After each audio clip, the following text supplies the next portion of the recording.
का नहीं होना चाहिए जो वर्तमान में चल रहा है। झूठी बात के लिए, गलत बात के लिए प्रतिष्ठा नहीं बनानी चाहिए। इतनी बड़ी लूट नहीं होना चाहिए। लोकतांत्रिक तरीके से चुनी हुई सरकार की कोई प्रतिष्ठा की बात नहीं होती है। प्रतिष्ठा तो उसी में होती है जिसमें जनता चाहती है, जिसमें लोग चाहते हैं, जिसमें बहुमत चाहता है, जिसको लोग चाहते हैं, वही हमारी प्रतिष्ठा है।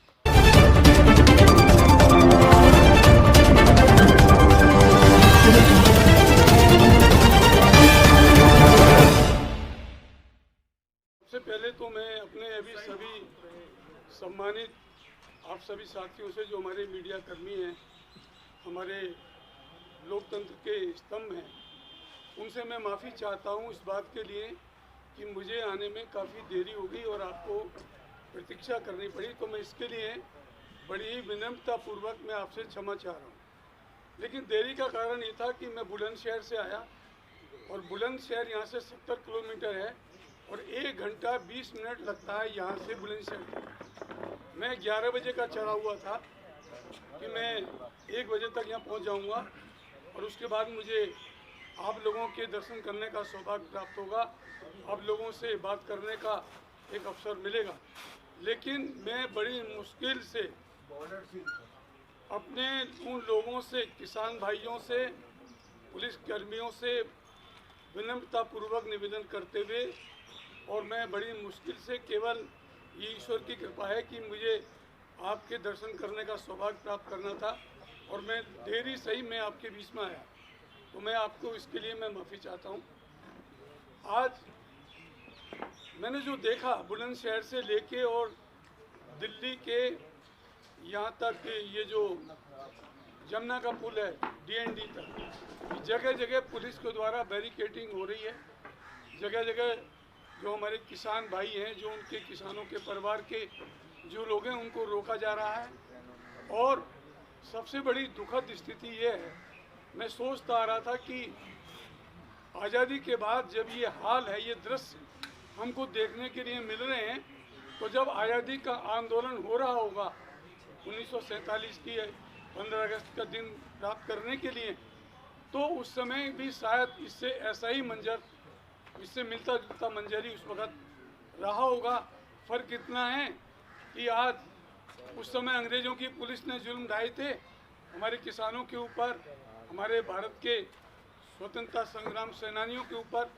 और आज इतना फ़र्क आया है कि आज किसानों के बेटों के द्वारा जो पुलिस में भर्ती हैं, किसानों के बेटों के द्वारा, चाहे वो दिल्ली पुलिस में हो, चाहे हरियाणा पुलिस में हो, चाहे उत्तर प्रदेश पुलिस में हो, उनके द्वारा किसानों के ऊपर लाठीचार्ज करवाया जा रहा है, जो एक बेहद दुखद स्थिति है। आपने देखा होगा, आप सब मुझसे ज़्यादा विद्वान हैं, आपको सारा नॉलेज है कि लॉकडाउन हुआ, कोरोना वायरस के लिए लॉकडाउन हुआ, तो हर चीज़ से काम चल गया, बंद हो गए, लेकिन अन्न की ज़रूरत पड़ी, हम लोगों को भोजन की ज़रूरत पड़ी, दूध की ज़रूरत पड़ी, अनाज की ज़रूरत पड़ी, दालों की ज़रूरत पड़ी, और उसके बिना हमारा काम नहीं चल पाया। लेकिन आज अफसोस इस बात का है कि आज अपनी बातों को कहने के लिए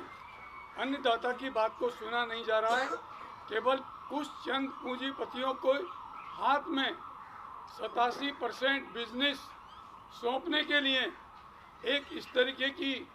काले कानून 3 पार्लियामेंट के अंदर पास कराए गए कि जिससे किसानों की स्थिति शुरू में तो वही हाल होगा जैसे कि जियो ने लोगों को मुफ्त दिया, और उसके बाद में फिर वो अपनी मनमानी शर्तों पर वो दे रहे हैं। सबसे बड़ी बात यह है कि वो ये कहते हैं कि हम आपकी खुशी के लिए हम ये आपको दे रहे हैं, हम आपकी खुशी के लिए 3 कानून पार्लियामेंट में पास किए हैं। ये वैसे ही बात हो रही है जैसे कि कोई एक बच्चा कहता है कि मुझे आप एक फुटबॉल दे दो, और हम उसको पेन देने लगें और ये कहें कि तुम्हारी खुशी के लिए मैं पेन दे रहा हूँ। बच्चा कह रहा है मुझे पेन नहीं चाहिए, मुझे फुटबॉल चाहिए। भाई, आप किसानों की खुशी के लिए ही तो 3 कानून लाए हैं। आपके कहने के मुताबिक किसान कह रहे हैं कि हमें इससे खुशी नहीं मिलेगी, हमको तो जो पहले थे उसी से खुशी मिल रही थी, वही रहने दीजिए। तो उसमें क्या आपत्ति हो सकती है? मिनिमम सपोर्ट प्राइस, जो मिनिमम सपोर्ट प्राइस है, न्यूनतम खरीद का जो मूल्य है, किसानों का उपज का जो मूल्य है, वो अगर वो उसको खुशी से चाहते हैं और आप भी कह रहे हैं कि वो रहेगा, तो उसको दोबारा से एक संशोधन कर दीजिए अपने विधेयकों के अंदर कि कोई भी व्यापारी हो, कहीं का भी व्यापारी हो, किसी भी जगह का किसान हो, वो उससे जो सरकार के द्वारा निर्धारित किया जाएगा, जो मंडी समिति के द्वारा, जो स्थानीय राज्य सरकारों के द्वारा जो मिनिमम उपज जो निर्धारित की जाएगी, वो उससे कम नहीं खरीदेगा। आप कर दीजिए, लेकिन वो नहीं करते, चूँकि वो जानते हैं कि वो जियो वाला प्लान चालू करेंगे। पहले वो शुरू में तो सब उनकी मनमाफिक कीमत देंगे, और जहाँ 1-2 साल बाद वो रूटीन में आ गया सिस्टम, और उसके बाद कहेंगे कि भाई ठीक है, हम तो आपका आलू 2 रुपये किलो लेंगे, आपको देना है दो, ना देना है मत दो। तो ये जो हालात हैं, ये जो एक तरीके से देश को गुलामी की ओर ले जाने की जो पॉलिसी है, और जब किसान को और सबसे बड़ी बात क्या, आपने देखा होगा, मैं कोई राजनीतिक बात नहीं कर रहा, मैं तो दिल की बात आपसे कर रहा हूँ कि मैं भी चूँकि किसान हूँ, बुलंदशहर का, प्रोफेशनल के व्यवसाय के हिसाब से मैं किसान हूँ। एकेडमिकली मैंने LLM किया है, मास्टर ऑफ लॉज हूँ, और हॉबी के हिसाब से मैं आपकी सेवा में यहाँ प्रस्तुत हुई हूँ।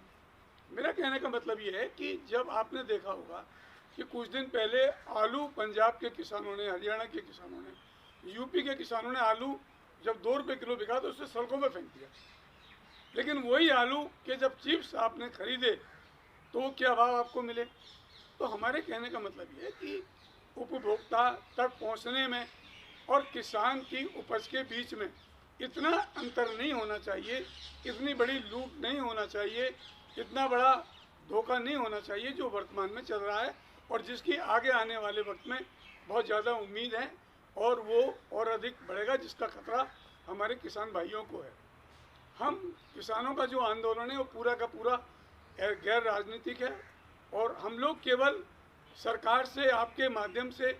बड़ी विनम्रतापूर्वक, आग्रहपूर्वक ये निवेदन करना चाहते हैं कि वो किसानों की मांगों को तुरंत मान लें, और जो उनके काले कानून हैं, जो किसान विरोधी हैं, जो जन विरोधी हैं, उनको वापस लें। लोकतंत्र के अंदर लोकतांत्रिक तरीके से चुनी हुई सरकार की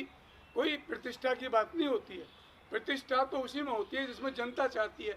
जिसमें लोग चाहते हैं, जिसमें बहुमत चाहता है, जिसको लोग चाहते हैं, वही हमारी प्रतिष्ठा है। और हमें उसी प्रतिष्ठा को बना, उस और झूठी बात के लिए, गलत बात के लिए